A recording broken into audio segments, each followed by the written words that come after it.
Learning computer science and working as a software engineer are two very different things. Here's a quick video with 3 terms you should be familiar with if you're applying to become a software engineer. Stand-up.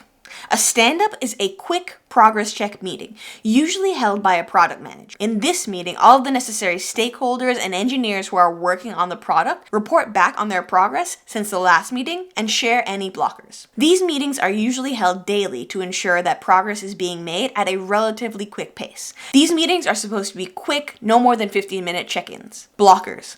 A blocker is anything that stands in the way between you and your ability to complete the work that you're responsible for. In your stand-up meeting, you'll bring up any blockers that are stopping you from progressing, ask for assistance from any relevant parties in the room, or if it's something that they can handle, your product manager can also help unblock you. Dogfooding.